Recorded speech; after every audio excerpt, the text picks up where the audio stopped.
প্রস্তুতি ভালো এবং আলটিমেটলি আজকের দিনটা কিছু কিছু বিরাট 18 কোটি দেশের যেখানে প্রত্যন্ত অঞ্চল আছে কিছুটা কিছু সুবিধা অসুবিধা থাকে কিন্তু সেগুলি খুবই নগণ্য, এছাড়া অত্যন্ত ভালো হয়েছে।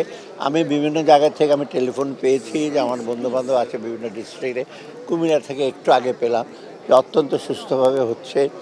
তারপর আরও বাইরে আরেক জায়গাতে পেলাম। একটা বিশেষ বিষয় হলো এখন এই পর্যন্ত বাইরের জায়গায় নারীদের ভোটারদের সঙ্গে একটু বেশি, সেটা খুব এনকারেজিং। নারীরা ভোট দিতে যাচ্ছে, বাকিরা সবাই আসবে।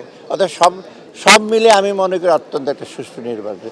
এই প্রসঙ্গে আমি বলি 2008 সালে আমি ভোট দিয়েছিলাম, তারপরে কিন্তু আমাকে আর ভোট দেওয়া সম্ভব হয়নি আমার পক্ষে। আমি গভর্নর হাউসে থাকতাম এই যে পাশে, সেই সময় আমি এখানে আসছে ভোট দিতে। এই জন্য আজকে কত বছর পর 17-18 পর এই জায়গায় আবার ফিরে আসলাম। অত এটা একটা আমি বলবো যে রোমাঞ্চকর একটা অভিজ্ঞতা এবং এটা অত্যন্ত একটা গুরুত্বপূর্ণ। আপনি মানে সর্বজন প্রিয় এক ধরনের মানুষ, আমরা সবাই জানি। স্যার, আপনার কাছে কি মনে হয় এই ইলেকশন আসলে ওই অর্থে পার্টিসিপেটরি হয়েছে এবং পরবর্তীতে কখনো এই ইলেকশন নিয়ে আলোচনা উঠবে না? না, পার্টিসিপেট হয়েছে, এখন তো সময় তো আরও আছে। তবে এখন যে আপনি ট্রেন্ড দেখছেন যেটা মানুষের অংশগ্রহণের পাশাপাশি দলের অংশগ্রহণের কথা না, বলছি। দলের অংশগ্রহণের আরেকটা অন্য একটা ডাইমেনশন। আমাদের মেইন ইস্যু হলো মানুষের অংশগ্রহণ।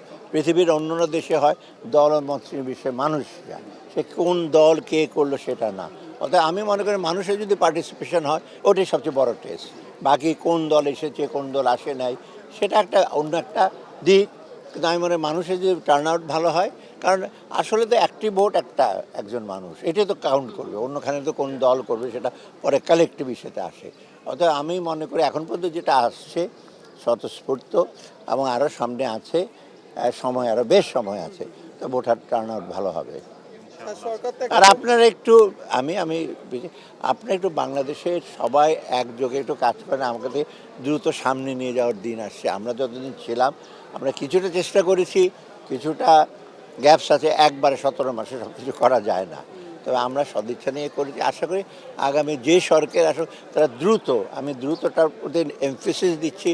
মোটামুটি 54 বছর অর্জন খারাপ হয়নি, চড়াই উতরাই পেরিয়ে, এবং এটা সম্মিলিত চেষ্টা, কোনো পার্টি কোনো বিশেষ দলের জন্য না। আমি ওদের দ্রুত আমাদের সামনে এগিয়ে নিয়ে যেতে হবে, সেটি সবচেয়ে বড় চ্যালেঞ্জ।